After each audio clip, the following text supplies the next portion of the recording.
All right, we are good. I will call this public hearing to order. Time is 7:15 on February 5th, 2024, regarding the Charter Amendment Resolution 2024-1, proposing change to the charter so council president does not have a vote on council while serving as acting mayor. Do we have anyone who wishes to speak on this matter? Seeing none, we will now close this public hearing. Thank you.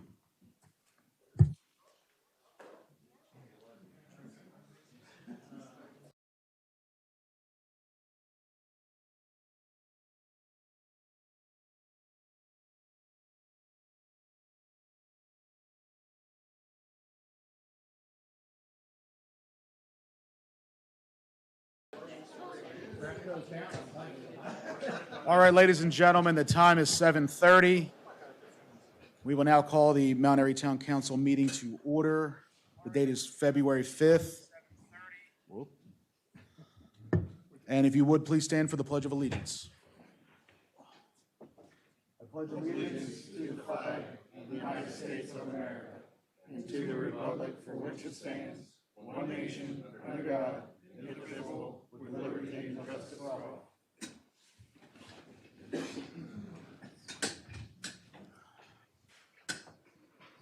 All right, at this time, I'll turn the mic over to the mayor. Good evening, everyone. We all mourn the passing of former council member Bob King, who succumbed to Parkinson's disease and COPD on January 21st, 2024. Bob served as the chairman of the Board of Parks and Recreation for at least a decade and a council member from 2012 to 2019. I served with Bob on the Parks and Recreation and on the town council. While we disagreed as often as we agreed on forward progress for the town, we always worked our way back to a handshake, mutual respect, and forward progress. We also came together for all the town events. I especially remember the many years that Bob grilled burgers and hot dogs at the annual camp nights. I also appreciated the careful advocacy that Bob showed in supporting the restoration of McKenzie the Caboose and Rails to Trails. He was there for the formation of the Mount Airy Police Department and the purchase and renovation of the historic Mount Airy train station. Bob was and is a member of the Mount Airy Hall of Fame. Bob King was a Mount Airy icon, and he will be sincerely missed. Thank you. If we could have a moment of silence for Bob, I'd appreciate it.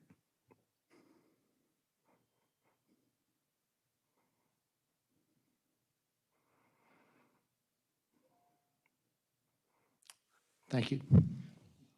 Thank you, Mayor. On this portion of the agenda, we'll now move on to our presentations. And once again, I'll relinquish to Mayor Hushauer. All right, if the Rotary Club would like to come up to the front, and I'll come up to the microphone. Thanks.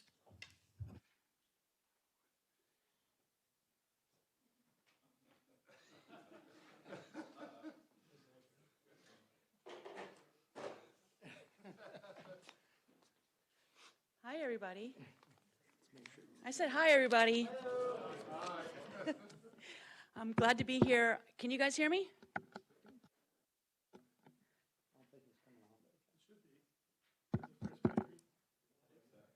Okay. The light is on. I just want to thank everybody for being here. I want to thank the board and the council for everybody that's here tonight. I want to thank Kristen for being here tonight. I want to thank the Rotary members before I forget that they're here to support me.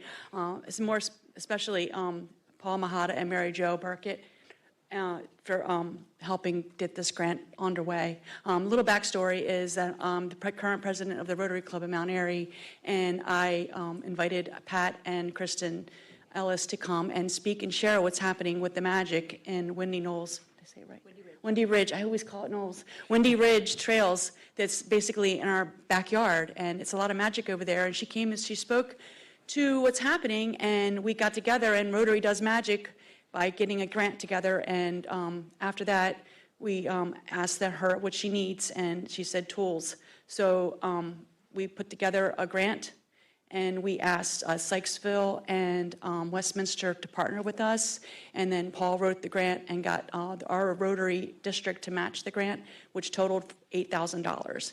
And that enabled them to buy environmental friendly equipment that's good for maintenance of the trails, that is going to help them along with what they're using more to build these trail systems out there that's going to become a destination for Mount Airy, which means if there's a destination for these people to come, these trail enthusiasts and bicyclists and equestrians can use it too, can come, and that means that they're going to need a place to come and hang out afterwards, and that's going to be down here on Main Street, which is in a little walk.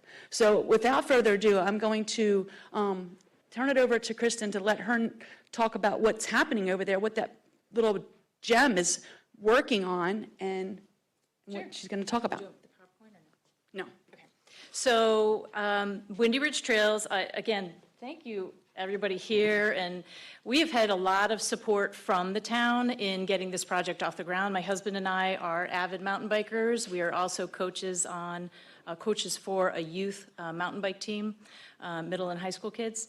We've been doing that for 6 years. So we travel here and there to different park systems to hold practices. Why don't we have something right here was the motivation, let's do this.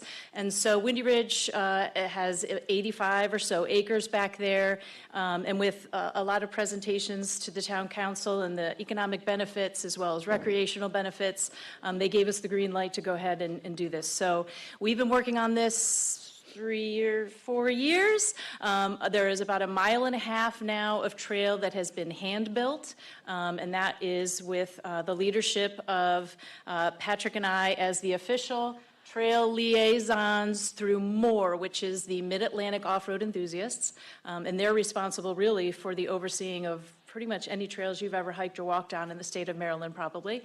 It's an all-volunteer organization.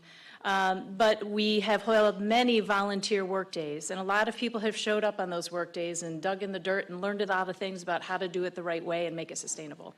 And just recently, just in the last couple months, we are now having professional mountain bike trail builders working on the more exciting part for mountain bikers. The stuff that's already built there is for anyone to walk, hike, take your dog, take your anything but four-wheelers out there and enjoy those trails. This is going to be a little more exciting for those who mountain bike. So they're going to be, these kind of berms and swoops and fun stuff. So that is in progress. It's in the works, should be done by the spring. We still have a lot of work to do. And after it's all complete comes the maintenance, which is where the tools come in. And this is where Rotary jumped in and said, this sounds amazing. Let us help you. So I brought one sample of what is $8,000 worth of industrial grade, Ego is the brand, tools that we can use to maintain these trails once they are finalized. They're all solar powered, so we're going to put up solar panels to charge the batteries. It's really amazing equipment. We had a lot of help also from our Rotary friends who are familiar with some of this. And so we're very excited to continue, not just to finish the project, but it's really never done because you always have to keep maintaining the trails. So we are so thrilled that Rotary jumped right in, and this has just been an amazing experience. And thank you. Go out and enjoy the trails. Yes.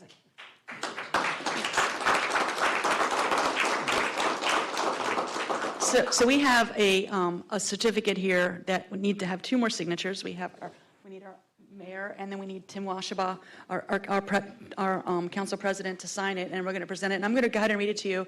Windy Ridge Trails, maintenance tools and accessories donated to the town of Mount Airy. The Rotary Clubs in Mount Airy, Newmarket, and Sykesville, SC of Rotary District 7620 hereby donate the town of Mount Airy environmental friendly maintenance tools and accessories, which are all battery operated and rechargeable by solar panels. The tools and accessories worth $8,000 procured through the Rotary's Matching District Designated Fund, DDF, are meant to be used by volunteers to maintain the Windy Ridge trails to benefit thousands of people in the local community.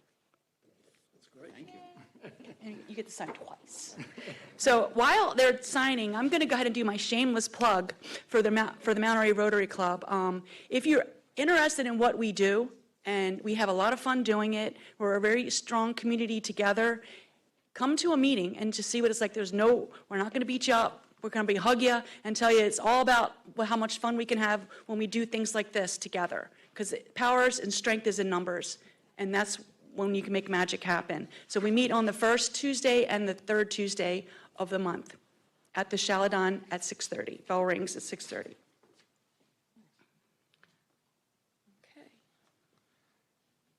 We're going to do a photo op, so don't run away yet. 2, 5, 24. I'll say a few words real quick. I don't think JD introduced herself as the president of the Rotary Club, but we have several Rotary members out here. And I'm not just a supporter, I'm a member as well. So these are my brothers and sisters out there. So Rotary Club has done so many great things, including the community garden, as well as working with the fire company on the duck race annually. Terrific organization, Mount Airy Mile. Do that in August. They do great things for the town, as do all of our service clubs, but we greatly appreciate the fact that you went out of your way to get this $8,000 grant to help with the building of this trail. And I watch you guys from my backyard, and I always want to run out there, but I'm usually babysitting 2 or 3 dogs. So anyway, we appreciate everything. If the council wants to come up, and if the Rotary Club could come up, and we'll have somebody take a picture from that direction of all of us holding these. There you go. Hold that.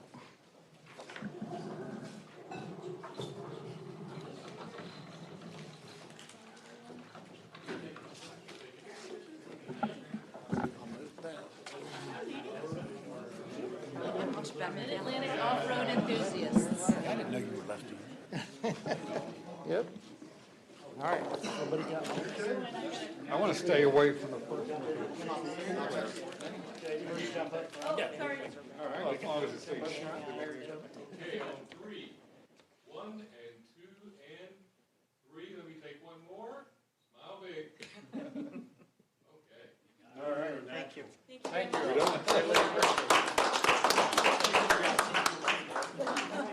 It'll be interesting to see how those do.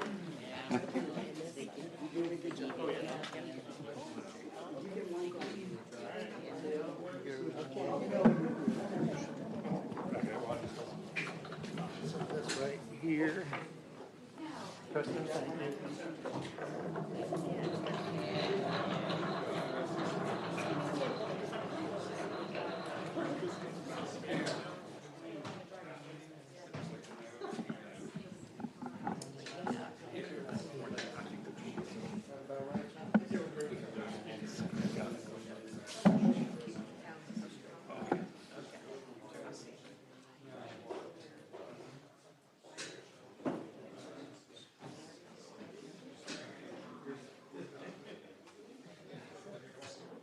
All right, thank you again to the Rotary Club, and I'm looking forward to trying out the Windy Ridge Trail in our neighborhood. Next up on our agenda is the public comment portion of the meeting. Do we have anyone in the audience who wishes to speak during public comment? All right, 3 minutes, good for you guys?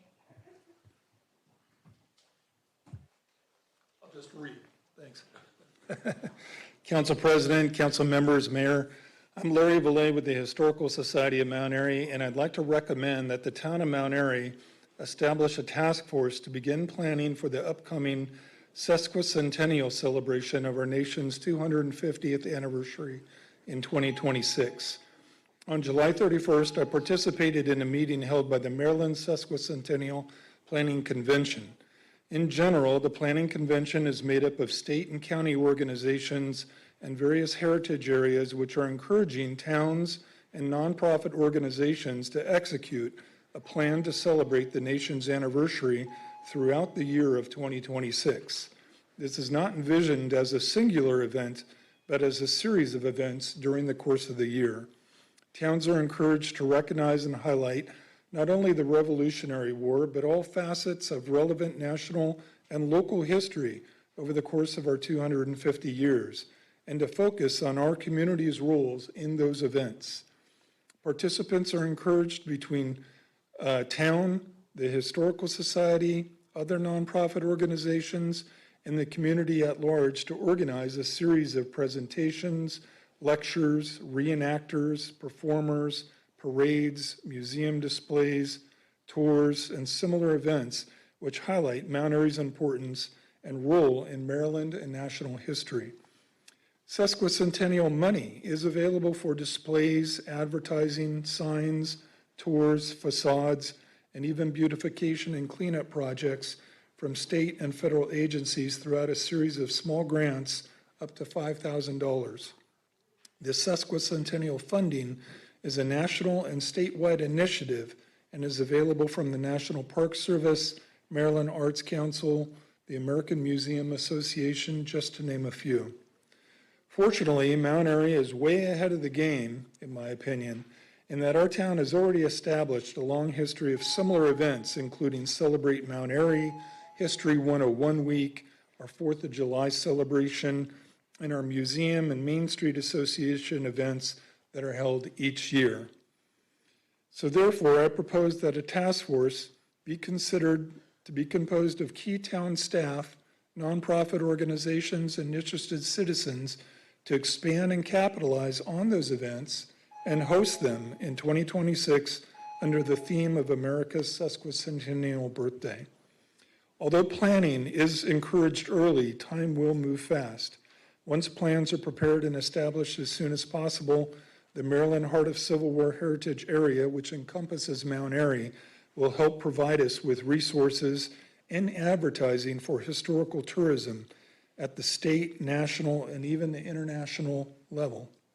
So I stand ready to help the town in any way that I can regarding this effort, and I will be sure to follow up with a written email to each of you regarding this proposal. Thank you very much. Thank you very much, Mr. Goulet. Sir, would you like to speak?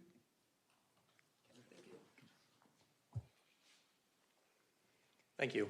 Mayor, council, staff, Pete Ballas. Looks like all us folks from the Historical Society here, or at least a couple, are here to say a few words tonight. So I'm here tonight, again, to talk about the Hall of Fame. Let us see, this would be the 24th Hall of Fame that we've had, and sadly, we lost a member that Mayor Larry alluded to. And when Mayor Larry was talking about this, I was thinking about Bob, and Bob always said to me, I'd say, Bob, how you doing? He'd say, Pete, I'm living a dream, living a dream. And as Mayor Larry was talking, I was thinking, and I felt it, Bob's presence in the room tonight, and I'm sure that all the town council meetings from here to eternity, Bob's presence will be here in this room, or wherever the Mount Airy Town Council meets. Anyway, the reason that I came tonight is to talk about the Hall of Fame banquet. The banquet is going to be held on March the 19th, 2024 at the American Legion. It's going to start at 5 o'clock. Tickets are on sale now. You can pick up your tickets at the Blossom and Basket Boutique. Tickets are $30 to honor the folks. And now I'm going to share with you the folks who are going to go into the Hall of Fame this year. Dr. Burkett was here, but he left. But he is an honoree this year. Former Mayor Paul Beal. I know no one in this room other than myself could remember Paul Beal. Let me look around and see. Yes, there is no one here in this room that would remember Mayor Paul Beal other than myself. But Mr. Beal was a very hardworking man. He was a mayor, I think, one term. He worked across the street in the People's Lumber Supply building for Mr. Ira Watkins, and he was also a volunteer fireman. So you know what that meant.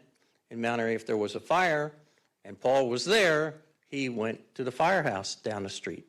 So he was a very active person as far as I was concerned. And he lived up on North Main Street.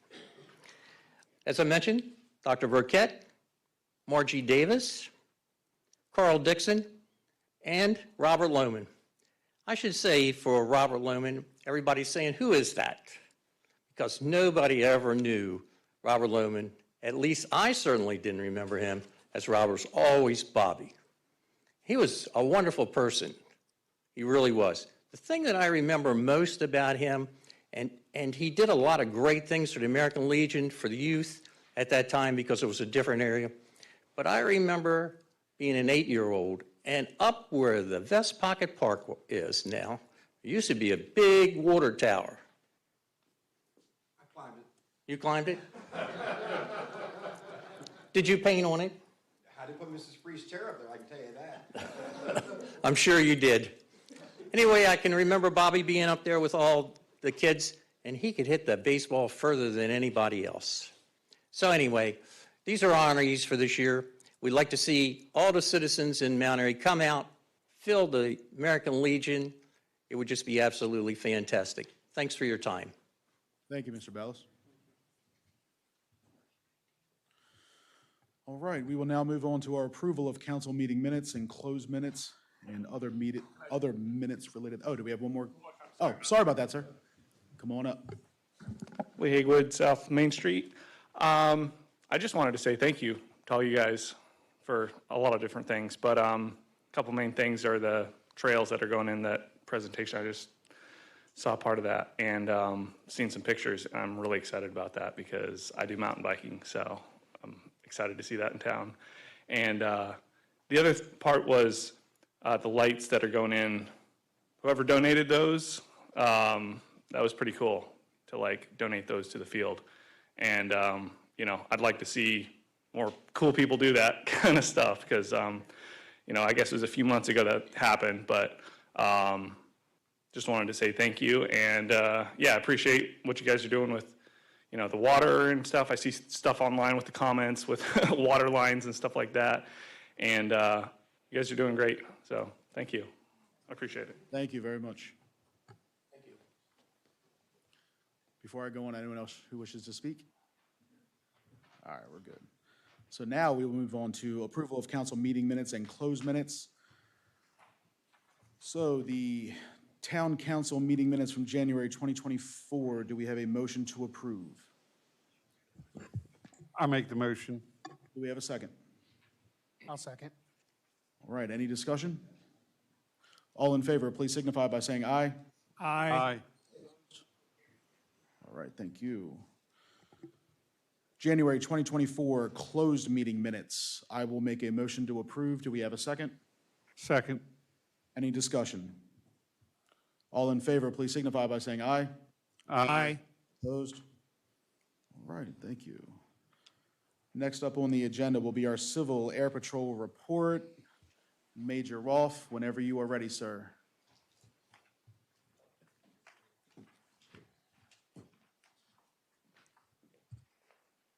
Good evening.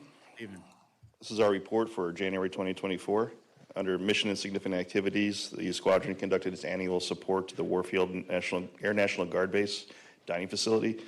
We had a total of 24 members supplementing the workforce responsible for feeding hundreds of the National Guard members that are doing their monthly drill during that weekend.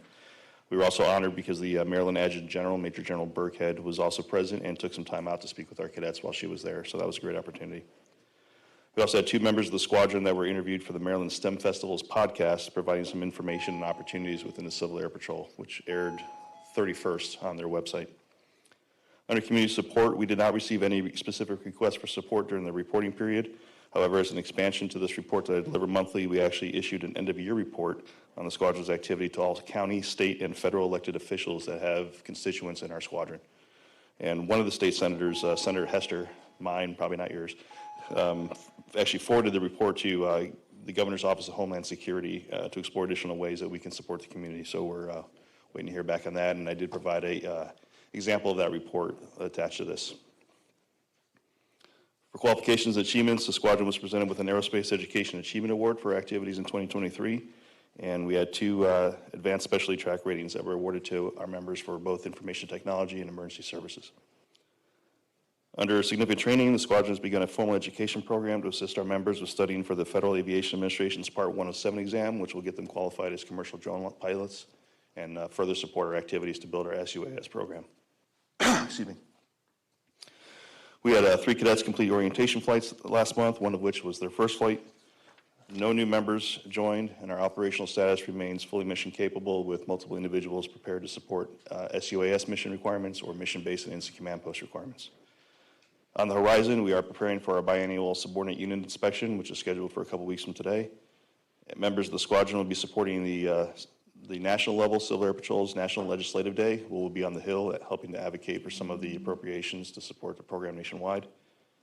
We have our quarterly roadside cleanup for South Main Street scheduled for 3 March, and the Maryland Wing change of command is scheduled for 10 March, and we are expecting some changes in the larger organizational structure as a result.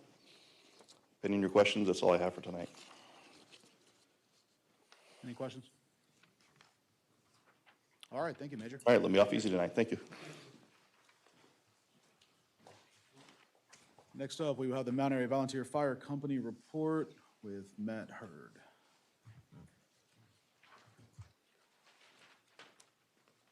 Good evening, everyone. For the month of February, we actually had 132 calls in Carroll, 73 in Frederick, 8 in Howard, 7 in Montgomery. 111 was rescue, 8 for fire for Carroll. Frederick, we had 40 rescue and 12 for fire. Howard, 1.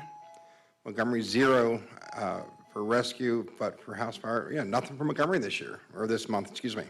So that's all I have for the Mount Airy. Don't forget, we have our breakfast on February 18th, and this month we have our chief, Anthony Russo is here to introduce himself. Anthony, turn it over to you. Good evening. I just wanted to come by and say hello. I was elected the fire chief this year for 2024. I previously served as the assistant fire chief.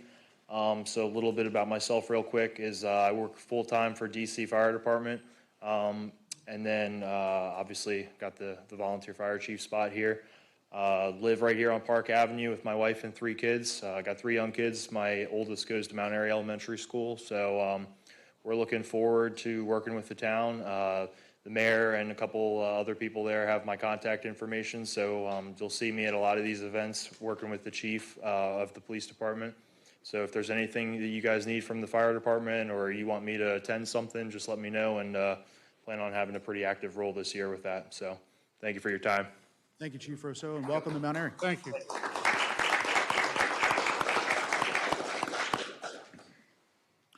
Next up, we have the Mount Airy Police Department report with Chief of Police, Ginevra. Good evening, everybody. Chief Ginevra, Mount Airy Police Department. Meetings and trainings that I attended, or the other officers from the department. We had our monthly departmental head meeting here at Town Hall. I attended a first line administrator training for leadership and development. Corporal Brooks, in absence during that training that I was in first line administrator school, Corporal Brooks attended the Chief of Police meeting with Sheriff DeWeese at Carroll County. For our community outreach, Officer Eberts and Senior Patrol Officer Betcher gave a tour to the scouts over at the office.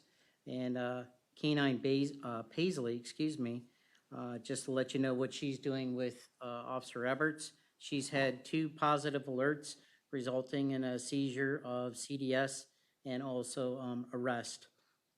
Canine Paisley also was assisted the the Maryland State Police on I-70. Also a positive alert, but no significant CDS was recovered. We have no overdoses to report for the month of January.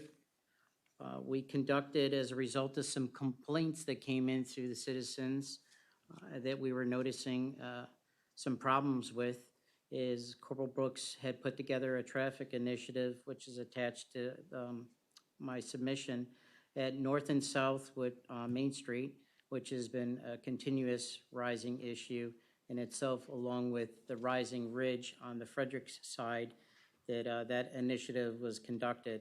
It seems to be that some people are not making complete stops at the stop signs as a result that they believe that the speed bumps are initially slowing them down, that they don't have to make those stops. So folks, please be aware, you do need to make a complete stop. That means the vehicle stops all motion. Please make the complete stop. Again, the officers are out there.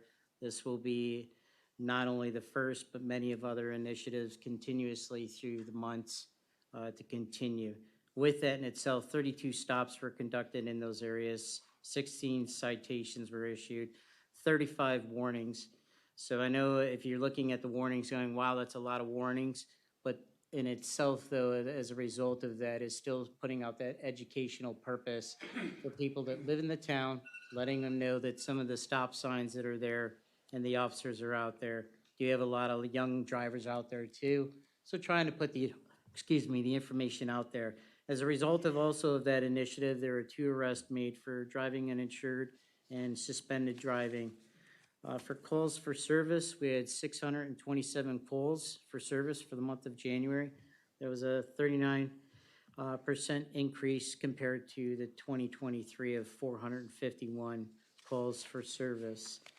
So other than that, folks, I don't have anything to add to the report. All the other information is attached on the other graphs as far as citations, arrests, and warnings. Is there any questions? Any questions? All right. I have one quick comment. I just Yes, want ma'am. one correction, and I want to make sure the public is very clear on this, because if I have to hear one more time, what idiots put speed bumps on Rising Ridge? They are not speed bumps, they are raised crosswalks. And there are FCPS bus stops right there, and that's why they are raised crosswalks, because people were coming over Rising Ridge and blowing through with children crossing. So I just want to make one correction. When you said speed bumps, I was like, they're raised crosswalks, okay?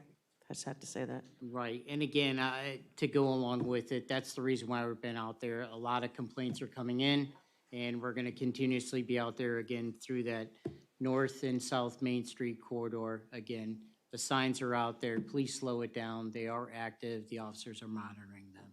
Thank you. Thank you. Yes, ma'am. Thank you, Chief. Yes, Any sir. other questions? Just again, thank you to all that you and your officers are doing, and again, on, your constant vigilance on Main Street and Main Street safety and traffic safety. I mean, it's a main artery through our town, that's the character of our town. We get a lot of transients that come through the town, and it's just important that we keep the education up and keep the surveillance up. I appreciate all your efforts on streets and road safety, so thank you. Yes, sir, thank you. All right, we'll move on to our mayor, council, and staff reports. First up is our mayor's report with Mayor Hushhour. All right, thank you, Council President. As mayor, I imposed voluntary water restrictions through January 2024 due to the low water levels existing in our town wells. The latest measurements have indicated that the wells have returned to normal thanks to significant rainfall since the last readings. Please continue to conserve water and be vigilant about the use of water. But as of February, the voluntary water restrictions have been lifted for the town of Mount Airy. So, and thank you, Dick, for feeding me information today. I appreciate that. Tomorrow evening, February 6th, the Historical Society will meet at 7 p.m. in the lower level of the fire company station. The topic will be Growing Up in Mount Airy, facilitated by Barbara Runkles. The annual Box and Bags Bingo is February 9th, that's this Friday, at the MAVFC Activities Building on Twin Arch Road. Doors open at 5:30. Food will be available for purchase, provided by the MAVFC Auxiliary during the event. The cost to play is $30 for 20 games. Prizes include theme boxes loaded with amazing products and Coach Kate Spade and Vera Bradley bags. And then there's a phone number on the report, but you can visit the Historical Society of Mount Airy, MD.org, to reserve your bingo cards. The Historical Society, let's see, Pete already covered that for the Hall of Fame, so that's good. One big thing that's coming up is the staff and I are working on the Hero Banner Program. We have received several phone calls from people desiring to sponsor banners. The current banners will remain up on the poles through Memorial Day. A window will open up for new replacement banners this spring. The retired banners will be returned to the sponsors. Stay tuned for the updates on that. It's something that we're still working on, but sometime this spring we'll open up a window. And if you have a relative who's serving in the military or past relative who did serve in the military, then you'll have an opportunity to put a banner up for that person. And that concludes my report. Thank you, Mayor.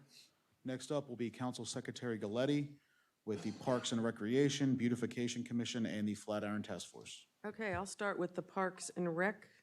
Met in January, and I'm just going to run down some bullet points because it is recorded on Facebook if anybody wants the details, but they talked about field allocations for this year and Windy Ridge Trail and the skate park. They're gearing up fundraising, and I know they're advertising on Facebook for the skate park fundraisers. Various events around town they talked about in budget priorities. The next meeting, it's the third Thursday of every month. You can see it on Facebook. You can, if you want to speak, you can contact Mike Regal to get an invite into that, and it's always there for you to watch. One thing I did want to talk about is I got something from Sherry Cates on a different note, but I don't know if you have that. Saturday, April 13th is going to be the teen driving event this year from 11 to 3, and it's huge. They have so many more people coming and vendors that, everybody from last year and more vendors, and the county police on both sides, just, it's going to be huge. So I told her we'd start putting that out there, and that's Parks and Rec. Beautification was canceled. It was that Tuesday that we had the snow that we canceled. So they did not meet in January. And then Flatiron Task Force, I'm going to pull up the email from Larry Valet because there's some good stuff in there I have to tell you about. And they met on January 22nd. A key thing about Task Force is they're still working. They're still doing everything they can to get grants. They're still, I just have to say it again, props to them. Everything they said they would do a couple years ago, they're still doing it. They're still meeting. They've got over 30 members still. They've got subcommittees. So they met again on January 22nd, and they toured the Flatiron Building with Emily Hubner, the Director of Operations and Programs for the Maryland Heart of the Civil War Heritage Area, which encompasses Carroll, Frederick, and Washington County, to discuss the history. But what I caught my attention is they discussed grant programs that are available under her purview. So again, they're still going out there, so I have to thank the task force because they're still doing it.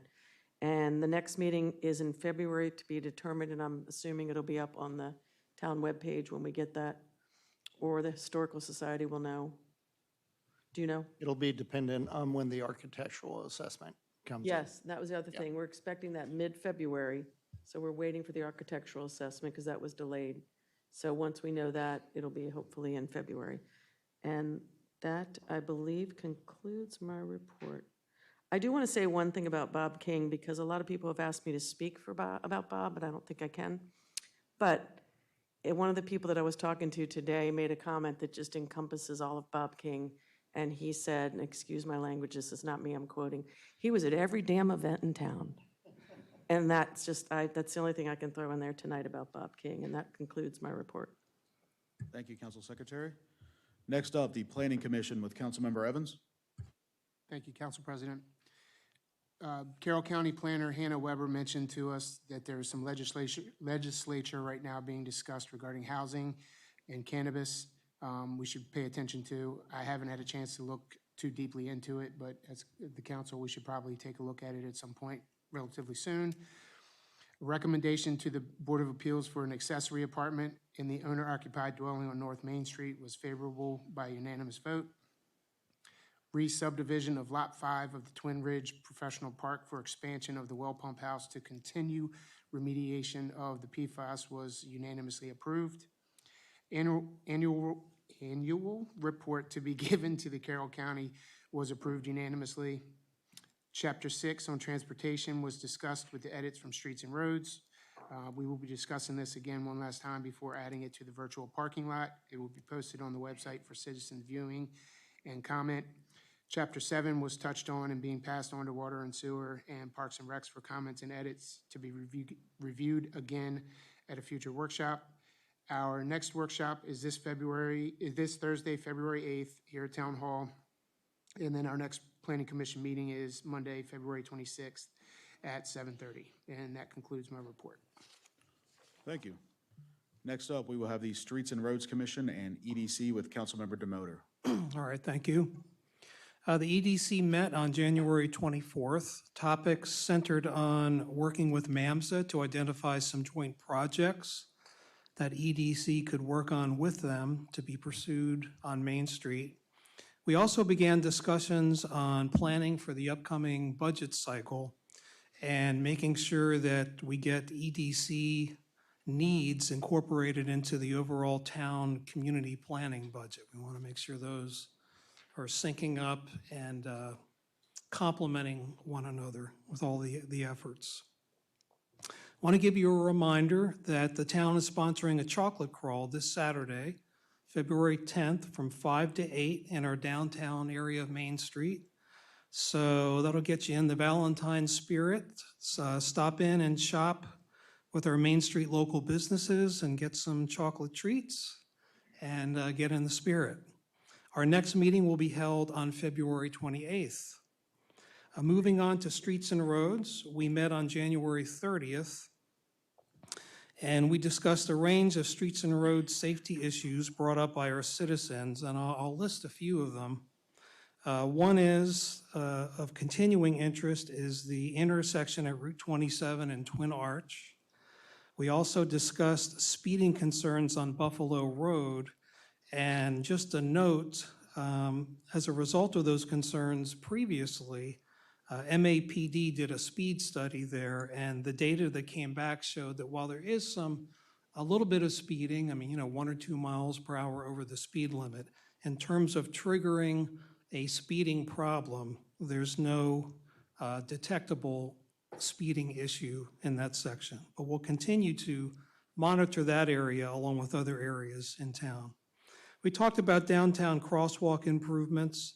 And I did want to mention, I think it was January 18th, there was an accident on Route 27 in the area abutting the Conestoga Court area of homes. And so there have been some interest from our citizens about wanting to have a guardrail installed along that section of Route 27.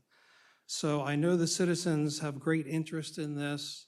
I know the mayor's been following this closely. I've been following it closely. I went out the next day, I took photos of the accident scene, went and talked to the residents in the area, got that feedback, and we're engaging with Maryland Department of Transportation, and they're taking another look at the issue, and we're going to be coordinating with them to see what their response is. But I want all the citizens to know that along with that and all the other issues, when issues come up, we act on them, we do studies, we fix issues, we put up signs, et cetera. And so we're here for the citizens and we're serving the citizens. Another topic was the request from the Twin Ridge Elementary School for delineation of a no parking zone and signage along the Leafy Hollow Circle area due to safety concerns with school buses coming in and out and student pedestrian safety. And so, again, working with the town staff and with Streets and Roads, it was decided that we would put up some no parking signs in that area and address that issue. As Councilmember Galletti mentioned, there will be the State Farm-sponsored teen driver event April 14th from 11 to 3 at the Carnival Grounds. A lot of educational activities there. If you went last year, you might remember they have a course where you put on these drunk goggles that makes it look like you're drunk, and you have to drive a golf cart through a course, and it really gives you a feeling for how impaired you really are if you've had a drink or two. And then a lot of good educational demonstrations. So that's a very good event, and you're going to want to come out to that. And then in support of the Planning Commission, the Streets and Roads members are continuing to review and provide input to the transportation component of the master plan in preparation for that 2023 master plan. And our next meeting will be held on March 28th. Just note the date. This is a different date. It's on a Thursday rather than a Tuesday to accommodate the members. March 28th at 7 o'clock. And that's my report. Thank you. Oh. The teen driver event apparently is on April 13th, not the 14th. Thank you. All right, thank you, Councilmember DeMotor. Next up, we have our Recycling and Sanitation Commission and our Sustainability Commission with Councilmember Munder. All right, thank you, Council President. First off, the Sanitation and Recycling Commission, the meeting was held here in Town Hall on January 17th. They wanted me to make sure everyone knows and start broadcasting this, that we are discontinuing the Recycle Coach app sometime this spring due to the rising costs and the low number of users. The commission is also in the process of working with the town to update its website for a more user-friendly experience. We've had some complaints of trying to find the trash pickup days or the yard waste and other things, so we're working with Town Hall to update that. And also, they would like me to remind people too, since the town is extremely windy at times, the commission would like to remind residents to please secure the lid of recycling bins with bungee cords or some other type of cord, so in case of a bin being tipped over, the contents don't decide to blow around town here. And also, if you have a small bin that lacks a top, please put something on top of the items in the bin to try and stop them from being blown out of the bin also. There's 2 upcoming events this spring. The annual shredding event is scheduled for April 20th. Please check the town website for more information as the date approaches on where the location is and exact times. I believe it is at Watkins, but don't hold me to that just yet. And the yearly bulk pickup is tentatively scheduled for April 27th. It will be curbside. So also check the town's website for more information and if the date changes as it approaches. The next meeting is scheduled for Wednesday, March 20th at 7 p.m. at Town Hall. The Sustainability Commission did not meet in January since the commission meets on the 3rd Wednesday of every even month. So the next meeting is scheduled for Wednesday, February 21st at 7 p.m. Also, one public announcement for the Sustainability Commission. It is springtime again, so please look forward, and we are beginning to rent the community garden plots over here off of Rising Ridge. So please call Town Hall at 301-829-1424 and talk to Ashley Collier if you would like to rent one. So that's it. That concludes my report. Thank you. Thank you.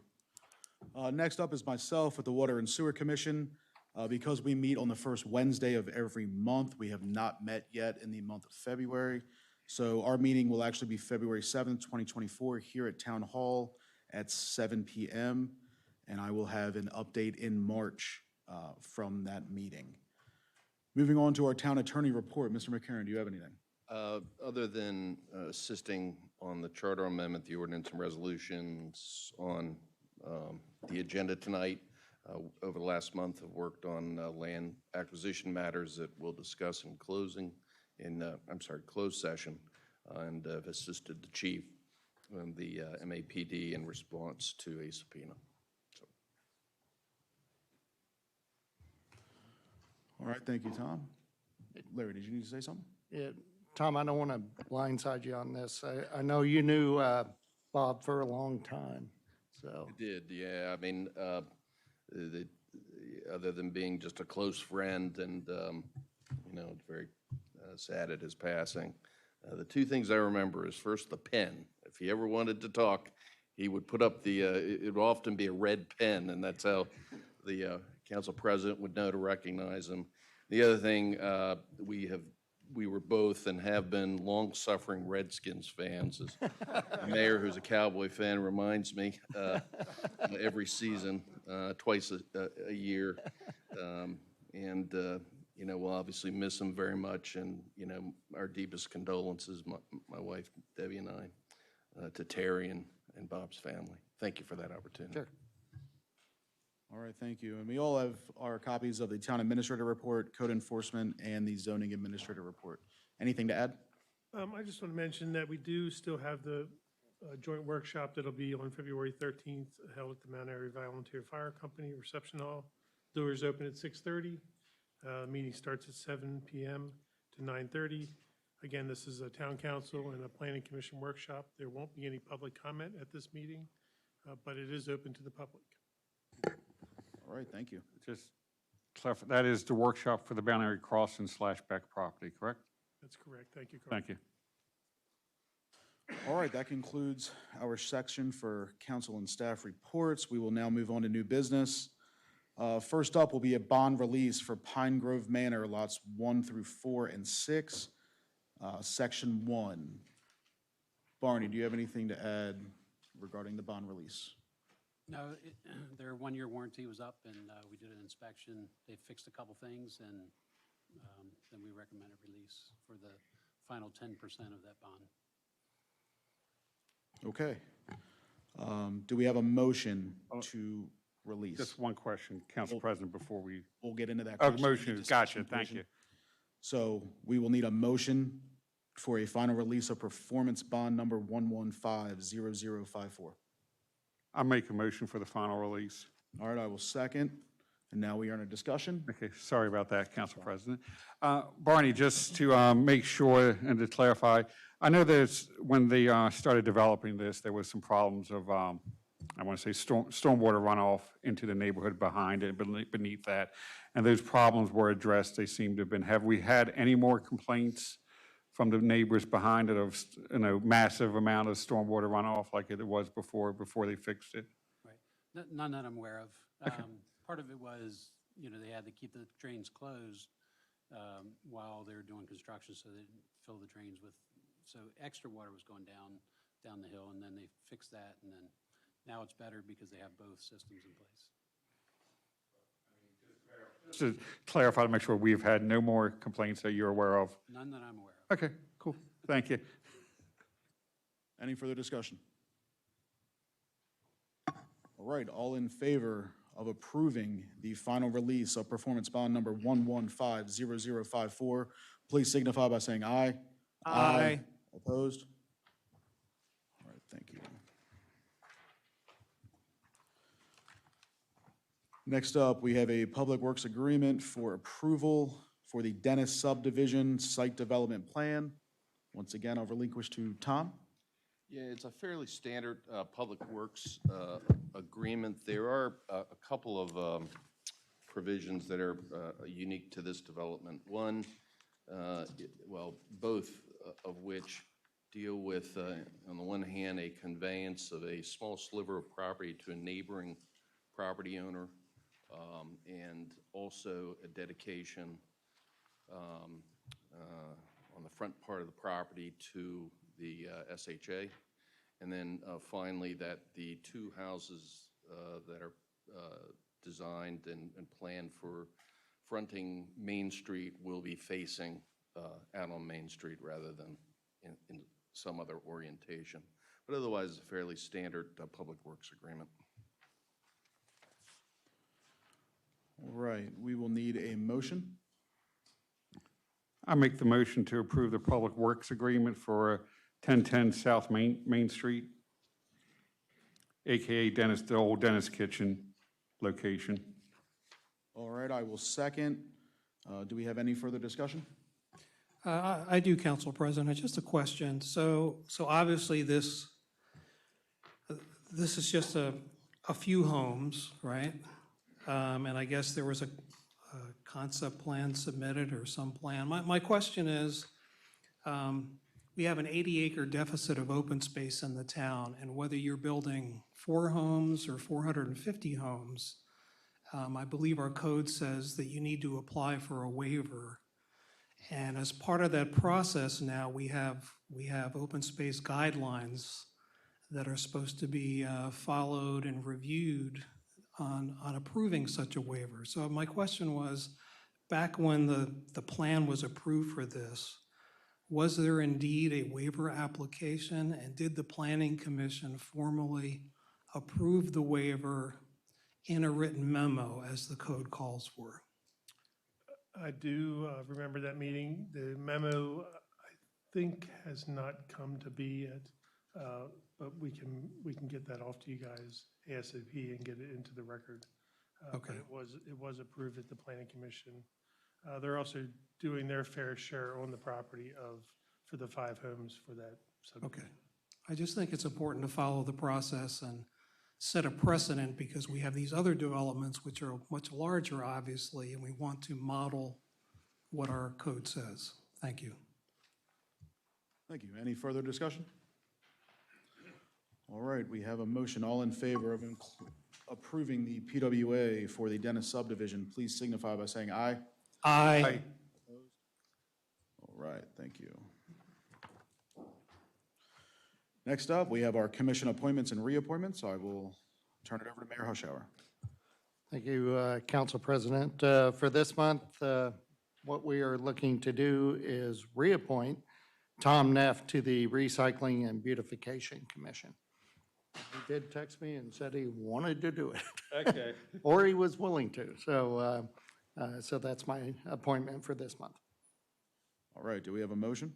I'll make a motion that we accept the reappointment of Tom Neff to the Recycling and Beautification Commission. We have a second? Oh, second. All right, all in favor, or any discussion, I'm sorry. All right, all in favor to reappoint Tom Neff to the Recycling and Beautification Commission, please signify by saying aye. Aye.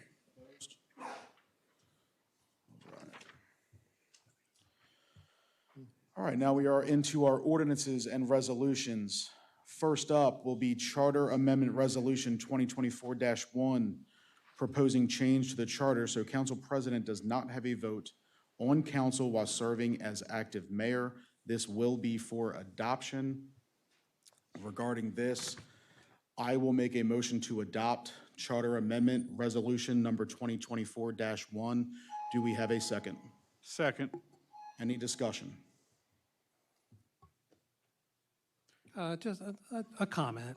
I'm supportive of this. I think I understand the sentiment behind it and why perhaps some events that led us to this. I guess my governmental style is more of less regulation and more flexibility to allow people to do the right thing.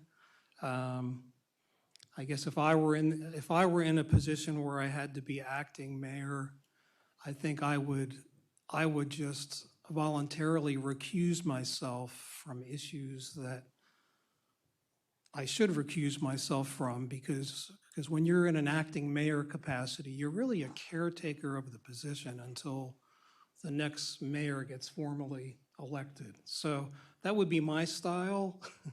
That's what you would hope would happen.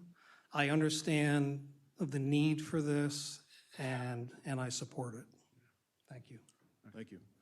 Just a quick comment, Council President. Now, I'll agree with Councilman Demoto on that too. It's like more of a caretaker position than anything else. So this does make sense. It can help us in later down the road if something happens. And just also, we have had a person wonder about tie votes and things of that nature.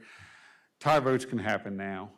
So, I mean, like if one of us recuse ourselves, don't make a meeting, so a tie vote can happen now. It's just a tie vote like now, so it just doesn't mean the ordinance would pass. I would hope that if something important came up during the caretakership, that the council would do what is right and take care of it. But also, I think if this happened, maybe 2 to 3 months max for this type of town council president taking over as acting mayor normally.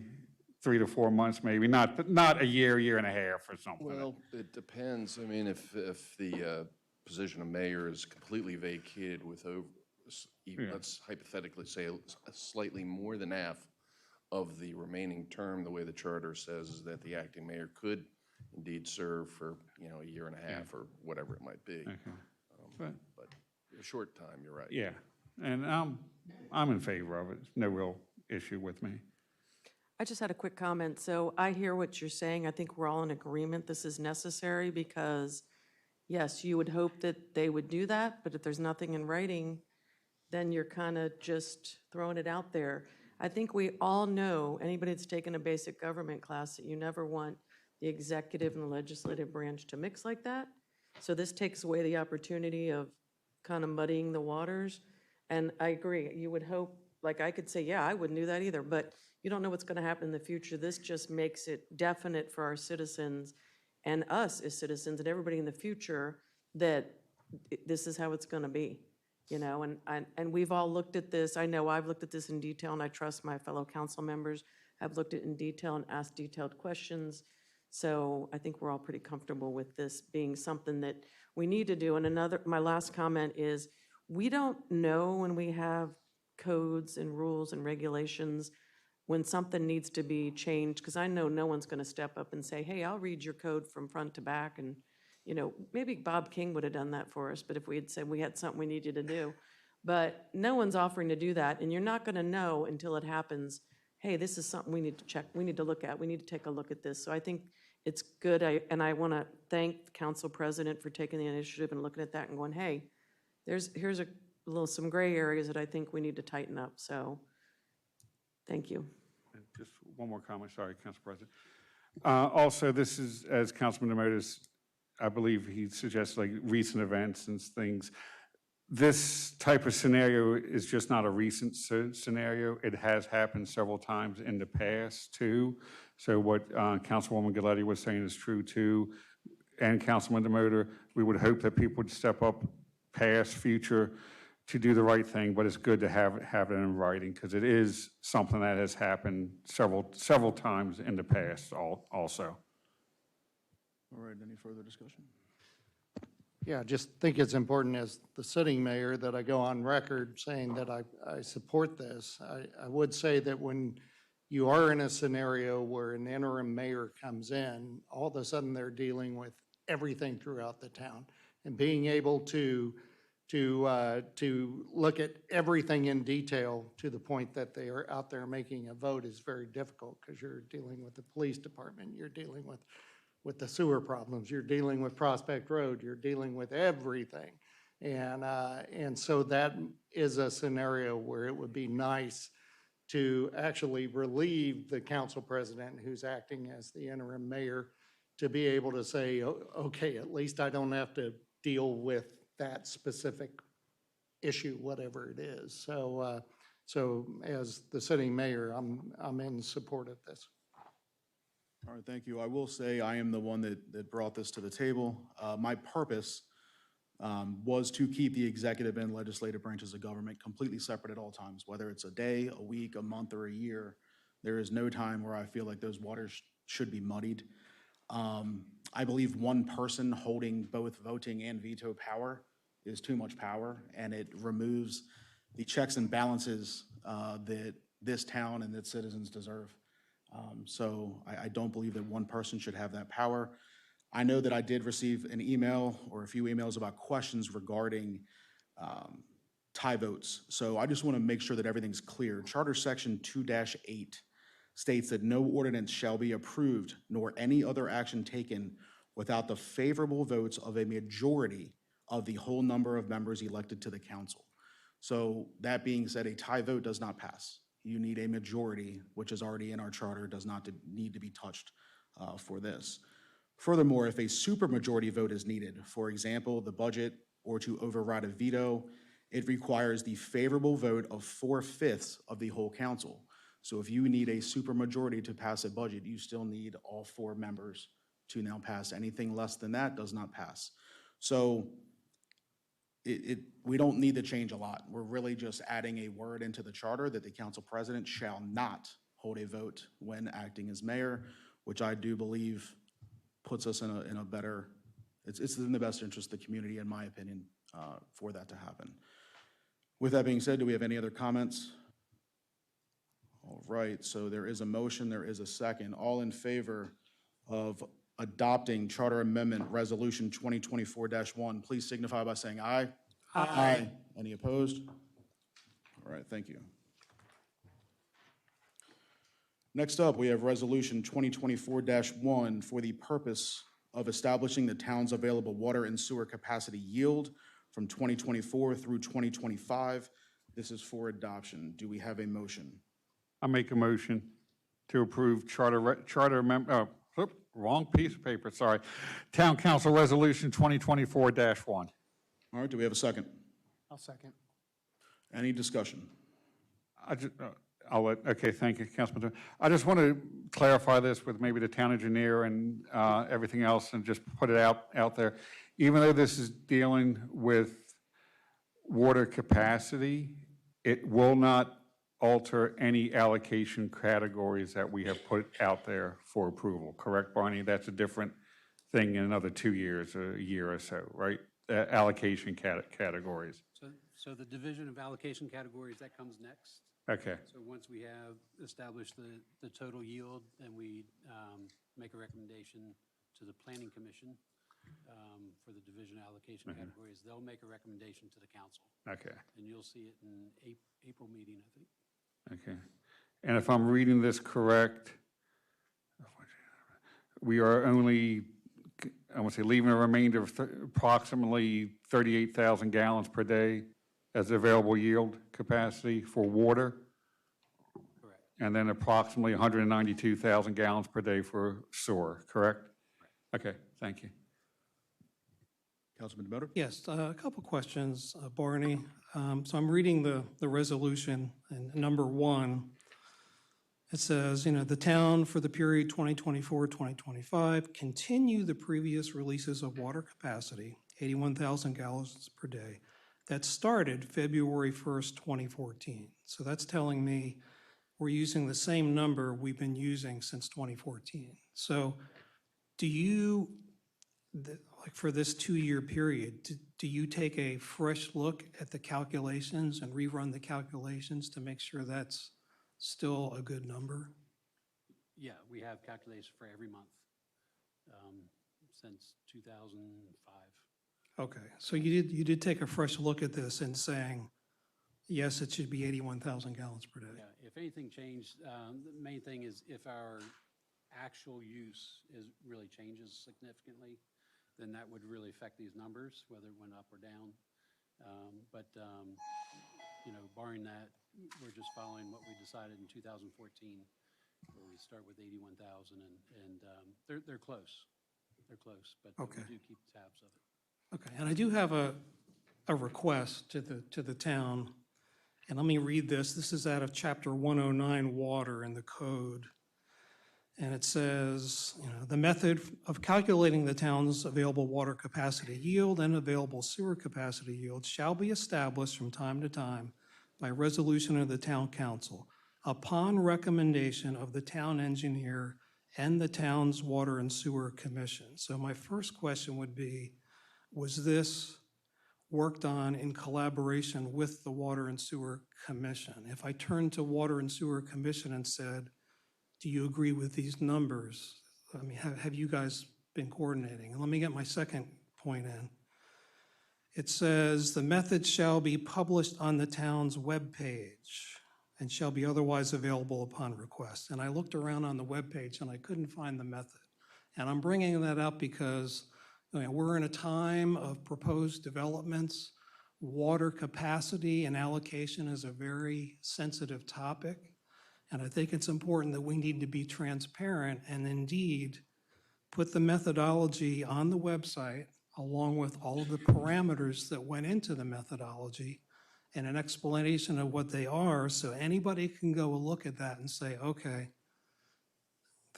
the code says this is supposed to be available, it's available, I see the parameters, I see the values you've selected.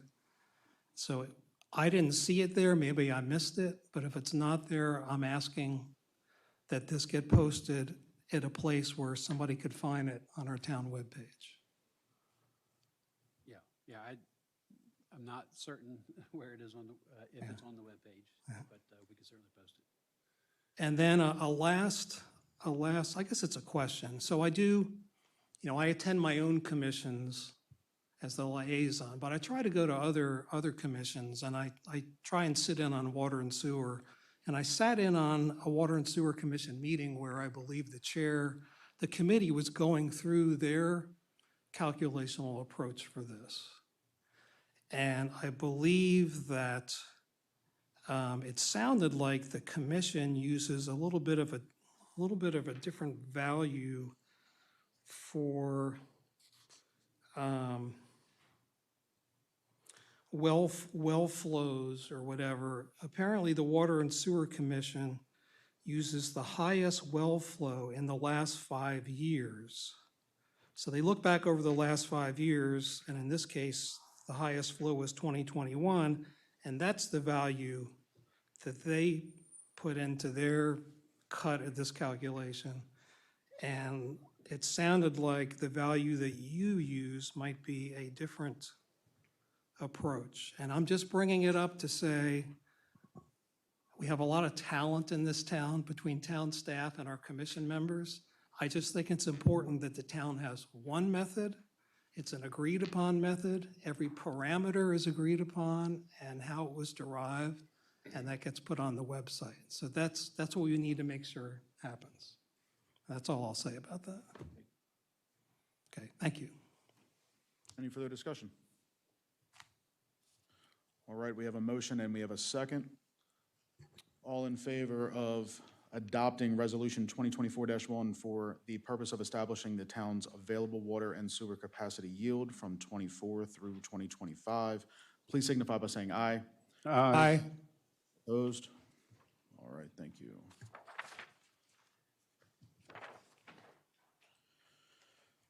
All right, next up, we have ordinance 2024-1, budget amendment to add $20,000 in revenue to the general fund capital budget to account for the $10,000 donation from the Mount Airy Historical Society and the Preservation Maryland grant for $10,000. This is for introduction.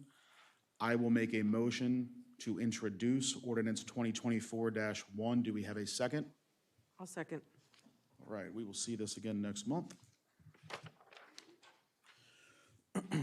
Next up, we have ordinance 2024-2, repeal of Cable Television Commission and establishing the Commission on Aging and Livability, also to be known as COLE. This is for introduction. Do we have a motion? I'll make the motion. I'll second. All right, we will see this next month. We have nothing under unfinished business. And that being said, the council will now roll call into a closed meeting under statutory authority to close session, General Provisions Article 3-305B, subset 3, for the subject of land acquisition. At the conclusion of this closed meeting, the open town council meeting will then be adjourned. Councilmember Evans. Aye. Councilmember Demoter. Aye. Council Secretary Galletti. Aye. Councilman Demoter. Aye. Did I say Demoter? It's again? okay. I think so, yes. Member Munder. Well, we went in order. I am an aye as well. At this time, the council will now move into closed session.